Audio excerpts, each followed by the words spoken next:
beloved listeners. Um, we warmly welcome you to this sacred hour of restoration. Today, we just want to drop a very deep revelation from Genesis chapter 15. You know, Genesis chapter 15 is a chapter that reveals how God restores hope.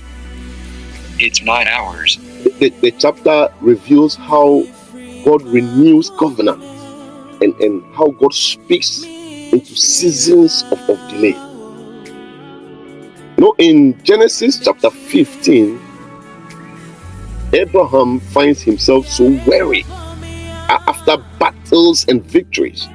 You know, he went and fought for Lot when Lot was under siege, you know, and then he refused a worldly settlement from the king of Sodom.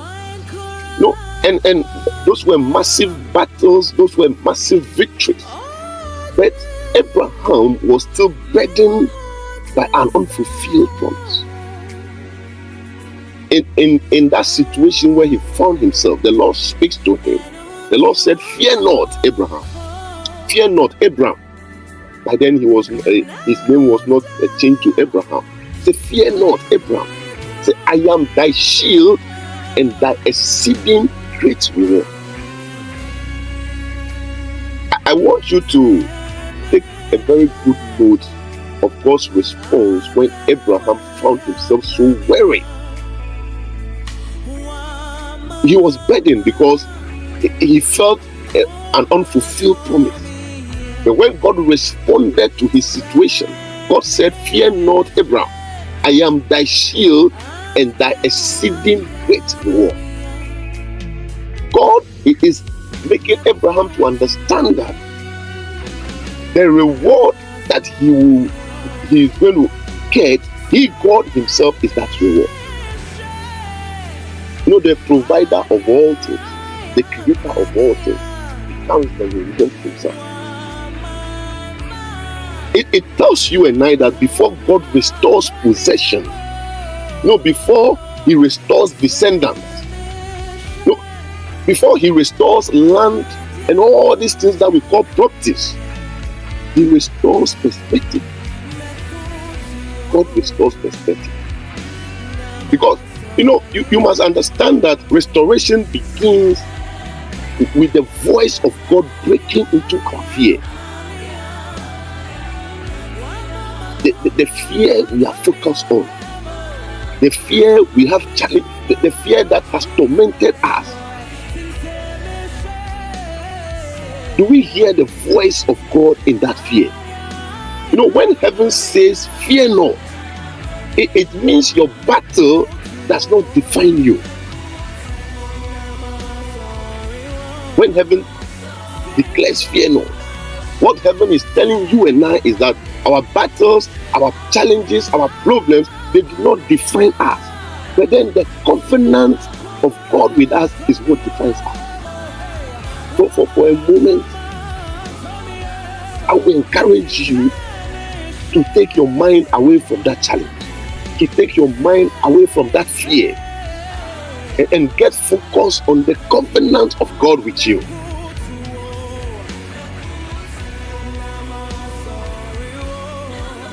Abraham complained. Abraham complained to the Lord. He said, "Lord God, what wilt thou give me, seeing that I go childless?" God is not intimidated by our questions. God actually invites those questions. He invites them. Just as he declared in Jeremiah 33 verse 3, he said, "Call unto me, and I will answer thee, and show thee great and mighty things which thou knowest not." When Abraham asked God the question that will he see him to go childless, the Lord took Abraham outside and says, "Look now toward heaven." That was when he asked him to do what? To see if he can count the stars in the sky. The numbers of the stars. Just imagine them. God told him that, "So shall thy seed be." At that time, you and I must have the understanding that Abraham was not having a child.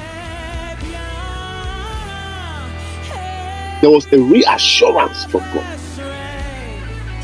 There was a reassurance from God. It tells you and I that restoration requires what? Vision beyond limitation. Because in the natural, Abraham saw barrenness. But in the spirit, God was showing him what? Stars. In Romans chapter 4, verse 18, the Bible says, Abraham, against hope, believed in hope. Oh my God. It tells you and I that true restoration is believing beyond what? Visible evidence. And when we run quickly to verse 6 of Genesis chapter 15, that verse declares one of the most powerful revelations in scripture. And it says what? And he believed in the Lord, and he counted it to him for righteousness. Faith activates restoration, not performance, not perfection. When you trust God in delay, heaven counts it as righteousness. And the book, we are looking at the book of Genesis 15. Okay, the chapter goes deeper. It says what? God establishes a covenant through what? Sacrifice.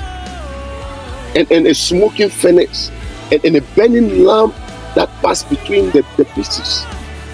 This signifies that God himself takes responsibility for fulfilling the promise. Because restoration is not sustained by our strength. Restoration is not sustained by human strength. It is secured by divine covenant. Just as Jesus Christ became the ultimate covenant sacrifice, as it has been revealed in Hebrews 9. Your restoration today, you and I, our restoration today is backed by the blood of Jesus. Even when Abraham fell into a deep sleep and darkness came upon him, God was still working. That means that when you feel spiritually asleep, when darkness surrounds you, covenant grace is still active. It never dies. See, and I want you to understand that God declared that though Abraham's descendants will experience affliction, he says what? They will come out with great what? Substance. Restoration is not the absence of trial. It is the guarantee of victorious exit. Oh my God. The same God who spoke in Genesis 15, he still declares in Joel 2 verse 25, he said, I will restore to you the years that the locusts have eaten. If something has delayed in your life, child of God, if your marriage has delayed, if your finances have delayed, if your health has delayed, if your ministry has delayed, I just want you to hear this prophetic word. Delay is not denial. Covenant, the covenant you have with God overrides delay. Fear not. He is your shield and your exceedingly great reward. In the mighty name of Jesus Christ. Wherever you are, child of God, I just want you to join us. Join us in spirit right now. Lift your hands wherever you are. You want to declare a prayer right now. Heavenly Father, our covenant keeping God, we thank you for being our shield, and we thank you for being our great reward. In this hour of restoration, we lift every listener before you. Wherever there has been fear, Father Lord, speak fear not. Wherever there has been barrenness, oh yes, my God, release fruitfulness in the name of Jesus Christ. Wherever promises seems delayed, rekindle faith to see the stars beyond limitation now, in the name of Jesus Christ. Lord, restore lost years, restore broken confidence, restore financial stability, restore spiritual fire again in the name of Jesus. By the authority of Jesus Christ, we cancel discouragement. In the name of Jesus, we silence doubt And we declare that every covenant promise over your life, every covenant promise over every child of God shall manifest in the name of Jesus. Let darkness turn into divine revelation. Let waiting turn into fulfillment in the name of Jesus. Let mourning turn into rejoicing. Father, Lord, establish your covenant in every home represented here. In the mighty name of Jesus Christ. Bless us. Bless your children. Reveal your name stronger than ever before. In the mighty name of Jesus Christ. Beloved of God, I want to specially invite you to join us every Monday to Friday from 4 a.m. to 4:30 a.m. GMT for our powerful prayer hour session, where we start each day in the presence of God and activate His promises through prayer. Come and encounter restoration. Come and hear His voice. Come and begin your day with power. May the Lord bless you, shield you, and restore all that concerns you. God richly bless you all.